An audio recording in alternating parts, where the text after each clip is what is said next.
Sous la présidence de son Excellence, Monsieur le Président de la République, le Conseil des ministres a tenu sa session ordinaire ce jeudi 11 mai 2017 avec l'ordre du jour suivant. 1. Message de son Excellence, Monsieur le Président de la République.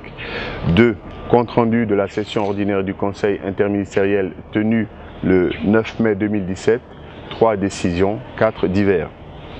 Au titre du premier point de l'ordre du jour, Monsieur le Président de la République a renouvelé sa compassion et ses condoléances aux familles de victimes des récents accidents de la circulation. Il a exigé qu'une profonde réflexion soit menée pour apporter des réponses adéquates avec un calendrier d'exécution en vue de réduire de façon drastique ces catastrophes. Le chef de l'État a demandé aux services concernés de suivre régulièrement auprès des paysans le paiement des engrais et à en faire un point régulier. Il a invité les ministères concernés à envisager les paiements par voie électronique pour faciliter les transactions et la mise à disposition des engrais. Le président de la République a instruit le ministre en charge de l'industrie de procéder à un suivi rigoureux des différentes offres de services des unités industrielles retenues et revenues dans le portefeuille de l'État. Il a particulièrement insisté sur le cas de l'usine Salguidia, pour laquelle le président a ordonné une sécurisation du site en vue d'une prochaine reprise. Au titre du deuxième point de l'ordre du jour, Monsieur le Premier ministre a introduit le compte-rendu de la session ordinaire du Conseil interministériel qui s'est tenue le mardi 9 mai 2017. À ce titre, le Conseil a entendu successivement, au titre des examens de textes, la ministre du Plan et de la Coopération internationale a soumis au Conseil interministériel l'examen du projet de loi Plan pour la période 2016-2020. Elle a rappelé que la Constitution de la République de Guinée stipule que des lois plans fixent les orientations pluriannuelles du développement de la nation et les engagements de l'État. La ministre a indiqué que conformément aux dispositions de cette Constitution, le plan national de développement économique et social a été transmis à l'Assemblée nationale pour examen et adoption. Elle a rappelé que des commissions détaillées ont été faites auparavant devant le Conseil selon le plan national de développement économique et social. La ministre a sollicité du Conseil l'approbation de ce projet de loi afin de saisir l'Assemblée nationale. Elle a informé qu'à l'occasion, le document du plan national de développement économique et social sera en examen par des commissions à l'Assemblée nationale. Au cours des débats, l'observation essentielle a porté sur la nécessité d'intégrer le Fonds de développement social et de solidarité dans le plan national de développement économique et social. Au terme des débats, sous réserve de la prise en compte de cette observation, le Conseil recommande l'adoption du projet de loi pour la période 2016-2020 par notre Conseil des ministres. Le ministre de l'Industrie, des petites et moyennes entreprises et de la promotion du secteur privé a soumis au Conseil l'examen du projet de décret portant institution et organisation du prix guinéen de la qualité. Il a affirmé que la certification des produits constitue le moyen privilégié pour l'application des normes par l'encouragement des entreprises à conformer leurs spécifications de leurs produits et services aux normes. Ce système national de certification de produits présente divers avantages pour le gouvernement, les entreprises et les consommateurs, à savoir la reconnaissance des entreprises performantes, la consolidation d'une infrastructure qualité reconnue sur le plan national, régional et international. Le ministre a indiqué que les objectifs visés par ce projet sont, entre autres, constituer une base de données sur le niveau de qualité du tissu économique guinéen, améliorer l'image du pays et des produits fabriqués localement, inciter un grand nombre d'entreprises à la démarche qualité et, si possible, à l'obtention de la certification, favoriser la performance nationale dans la sous-région. Le ministre a précisé que le prix guinéen de la qualité est organisé par le ministère en charge de l'industrie à travers l'Institut guinéen de normalisation et de métrologie et sera remis au chef de l'État. Le ministre a informé que les organes à mettre en place pour la gestion de ce prix sont le comité d'organisation, le secrétariat technique, le jury, les auditeurs principaux et les superviseurs. Les rôles, responsabilités et autorités des différents organes seront définis dans un texte réglementaire fixant les règles d'organisation du prix guinéen de la qualité. Il a précisé que le projet de décret comprend 8 articles, dont 2 articles qui stipulent que le prix national de qualité comporte 4 niveaux. 1. Le prix d'engagement de la qualité. 2. Le prix maîtrise de la qualité. 3. Le prix d'encouragement. 4. Le prix d'excellence. Le ministre a indiqué que l'organisation du prix national de la qualité permet de promouvoir la culture de la qualité dans les secteurs socio-économiques du pays. Elle permet également d'améliorer la compétitivité des entreprises et des produits fabriqués localement et pourrait être une approche possible permettant aux entreprises de tous les pays couverts de bénéficier d'un système de certification des produits basé sur les normes régionales harmonisées. Au cours des débats, les observations ont essentiellement porté sur la nécessité de prévoir les associations de consommateurs dans les arrêtés d'application. La clarification de l'ordre de 4 niveaux du prix national de la qualité. Au terme des débats, le Conseil recommande la prise en compte des différentes observations formulées et l'adoption du texte. Au titre des communications, le ministre de l'Enseignement technique, de la formation professionnelle, de l'emploi et du travail a fait une communication sur la mise en œuvre de la législation relative aux emplois protégés en République de Guinée. Il a précisé que sa communication a pour objet l'évaluation de l'application de la réglementation relative à la protection des travailleurs guinéens sur leur marché du travail et les mesures à envisager pour mieux encadrer le flux des travailleurs non guinéens. Le ministre a rappelé que le 10 janvier 2014, la Guinée a adopté une nouvelle réglementation relative aux conditions dans lesquelles un travailleur étranger peut être embauché en Guinée. Cette nouvelle réglementation, destinée notamment à protéger les Guinéens sur leur propre marché de l'emploi, a été adoptée à l'époque en Conseil des ministres.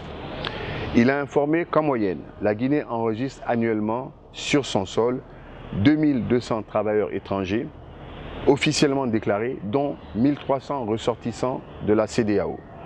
Cependant, les services de l'Agence guinéenne pour la promotion de l'emploi estiment qu'au moins 3000 autres expatriés évoluent sur le territoire national sans permis de travail ou avec des documents illégaux tenant lieu d'autorisation de travail.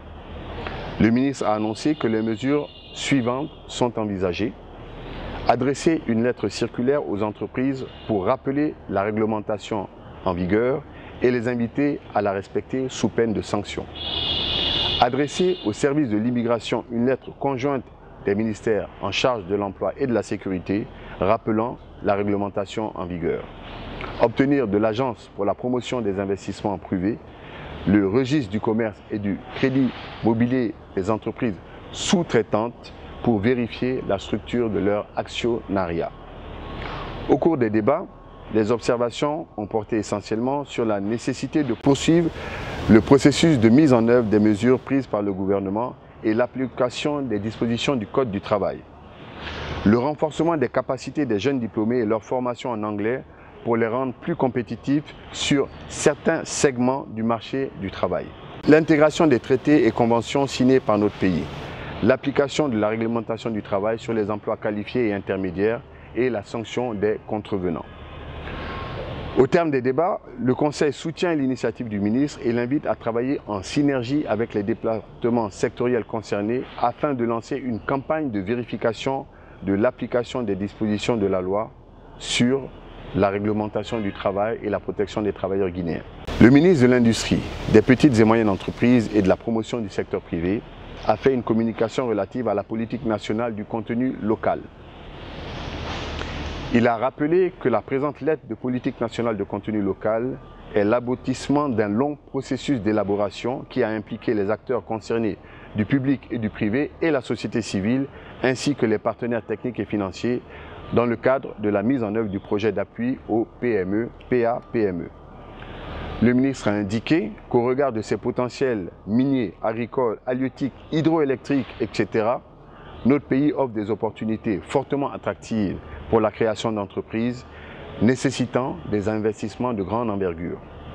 Il a expliqué que la lettre de politique de contenu local est ainsi conçue et élaborée pour impulser la dynamique de création d'un tissu industriel local performant et compétitif de PME capable de générer des emplois et de contribuer hautement à la croissance économique de notre pays. Le ministre a informé que pour tirer profit de ces avantages, le gouvernement doit nécessairement mettre en œuvre des politiques cohérentes accordant une attention particulière au développement des ressources humaines, au renforcement des capacités des entreprises locales, au marché des biens et services. Il a enfin sollicité du Conseil l'adoption de la présente lettre de politique nationale de contenu local qui renferme en elle un ensemble de dispositifs structurels, organisationnels, juridiques dont la mise en œuvre permettra de faire face à court et long terme aux problèmes d'adéquation des compétences des ressources humaines et des capacités des entreprises locales pour la réduction du chômage et une participation significative dans la chaîne des valeurs de nos ressources locales. Au cours des débats, les observations ont porté sur la nécessité de rendre les outils de la lettre de politique contraignants. Au terme des débats, le Conseil recommande l'approbation de la lettre de politique nationale de contenu local par décret. À l'issue des débats sur les différentes questions suscitées, le Conseil a décidé ce qui suit. 1. Le Conseil décide d'une journée de deuil et de recueillement en la mémoire des victimes d'accidents de la circulation ce vendredi 12 mai 2017 dans tous les lieux de culte de la République et toutes les places concernées. 2. Le Conseil décide de la mise en place d'une commission interministérielle chargée de préparer les états généraux de la sécurité routière. 3. Le Conseil adopte le projet de loi-plan pour la période 2016-2020 soumis par la ministre du Plan et de la Coopération internationale. Par ailleurs, le Conseil demande la traduction du Plan national de développement économique et social en anglais. 4. Le Conseil adopte le projet de décret portant institution et organisation du prix guinéen de la qualité soumis par le ministre de l'Industrie, des petites et moyennes entreprises et de la promotion du secteur privé, sous réserve de sa mise en forme juridique. 5. Le Conseil apporte son soutien au ministre en charge de l'Emploi et du Travail pour l'application des mesures visant au respect de la législation du travail. Le Conseil invite le ministre à soumettre des propositions d'amélioration de la réglementation en vigueur et de meilleure coordination des services concernés. 6. Le Conseil approuve le projet de lettre de politique nationale du contenu local soumis par le ministre de l'Industrie, des petites et moyennes entreprises et de la promotion du secteur privé et qui sera adopté par décret. 7. Le Conseil ordonne l'arrêt immédiat de toute activité d'occupation du site agro-industriel de Salguidia.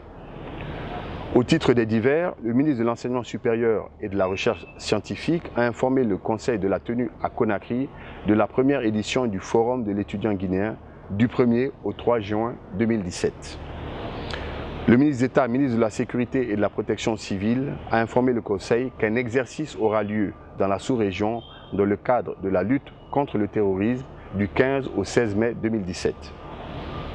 Le ministre de l'Énergie et de l'Hydraulique a informé le Conseil de la tenue du sommet des chefs d'État et de gouvernement de l'OMVS qui aura lieu à Conakry le 17 mai 2017. La ministre en charge de l'action sociale a informé le Conseil de la célébration de la journée de la famille le 15 mai 2017. Avant de lever la séance, le président de la République a donné de larges informations sur les futurs projets en cours d'implantation dans les domaines agricoles et infrastructurels en Guinée. Le Conseil des ministres.